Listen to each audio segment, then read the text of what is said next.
Donc, on a vu la dernière fois que c'est quoi l'essentiel de la tchouva? Dire à Dieu, j'ai péché, j'ai fait ça et ça, je regrette, j'ai honte et je ne refais plus jamais.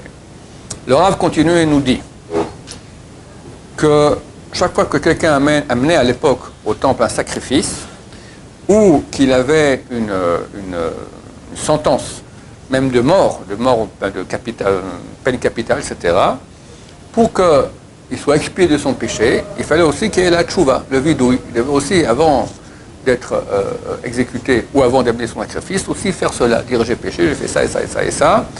Et comme ça, avec la peine, c'était expié. Aussi, celui qui a fait du mal à son prochain, il l'a blessé soit physiquement, soit spirituellement, soit il a volé, etc., il lui a fait des dommages. Donc, il doit s'excuser en faire à personne, mais il doit aussi faire tchouva envers Dieu. Et donc faire aussi un vidouille et dire j'ai péché, contre mon prochain, je fais ça et ça et ça, je regrette et je ne le referai plus. Seir Amishtalleach, il y avait à l'époque, à Yom Kippour, il y avait tout un service sacerdotal qui faisait le Kohen Gadol au temple. Et parmi un des éléments de ce service sacerdotal, c'est envoyer le bouc émissaire. On prenait un bouc, on l'envoyait environ à 11 km de Jérusalem, on le jetait du haut d'un précipice. Et tous les péchés du peuple d'Israël étaient expiés par ce bouc émissaire. Le Kohen Gadol faisait le vidouille. J'ai péché, mais il disait ça au nom de tout Israël. Le Kohen Gadol faisait à Kippour 3 vidouilles, 3 j'ai péché, d'accord? Que nous d'ailleurs citons dans la prière. Quand nous, pendant le Moussaf de Yom Kippour, dans la bracha du milieu, quand on fait le Chazara, le Sha'ar Tzibour, alors on fait Seder Avoda. On raconte le service sacerdotal du Kohen Gadol au temple. Et on raconte comment il faisait ce vidouille. Et quand il disait ce vidouille, il disait 3 fois le nom de Dieu, le nom ineffable. Yud Ke Vav Ke. Il disait Anna, ô Dieu, j'ai péché, moi et ma maison. Ma maison, c'est ma femme. Ô Dieu, dans ta grande miséricorde, pardonne les péchés qu'on a faits envers toi, comme il t'écrit, car ce jour Dieu pardonnera tous tes péchés. 3 fois on a prononcé le nom de Dieu.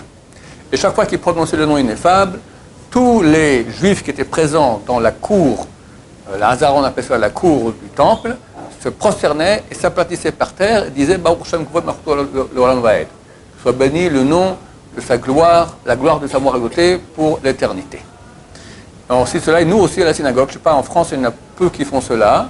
Si on est ça dans toute synagogue, on se prosterne aussi par terre. D'accord? C'est bien de mettre par terre une couverture, un drap, il ne faut pas se prosterner sur le sol même. On se prosterne par terre lorsque le Sha'ar Tzibour va dire cela. Et il y a une 10e fois, donc il y aura 3 fois un vidouille, donc ça fait 9 fois qu'on appelle le nom de Dieu, il y a une 10e fois, c'est lorsque le Kohen Gadol, il amenait, en fait, à la base, il amenait 2 boucs. Un qui va être égorgé, le sang va être aspergé dans le Saint des Saints, et un qui sera envoyé dans le désert et jeté là-bas depuis le haut du précipice. Et on faisait un tirage au sort. Et quand il mettait la main dans un petit sac comme ça, il sortait, un c'était marqué l'Hachem, à Dieu, et l'autre c'était marqué l'Azazel. Alors quand il y avait celui de l'Hachem, il posait sur le bouc qu'on allait sacrifier, dont on allait asperger le sang dans le Saint des Saints, il disait l'Hachem Khatat. Pour Dieu, sacrifice qui s'appelle Khatat. Et là, il disait aussi le nom ineffable de Dieu, Yud Ke Vav Ke, et tout le public se prosternait aussi par terre, disait Baruch Shem Kvod Malchuto L'Olam Vaed.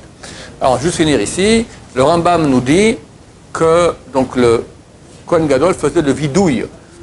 Il rappelait les péchés, mais pour tout Am Israël. J'avais dit que sur 3 fois il faisait le vidouille. Il y avait 2 animaux, un bœuf et le bouc émissaire. Le bœuf, c'est lui qui l'amenait perso, c'est lui qui le payait, et il faisait le vidouille sur lui et sa maison, c'est sa femme. Après, il allait faire préparer le ktoret, après il revenait, il faisait un 2e vidouille sur lui, sa femme et ses frères Kohanim. Après un 3e vidouille sur le bouc émissaire, ça au nom de tout du peuple Israël entier. On verra la prochaine fois quel type de péché le bouc émissaire expiait et quel type de péché le bouc émissaire n'expiait pas. Baruch Adonai, Laolam, Amen, Amen.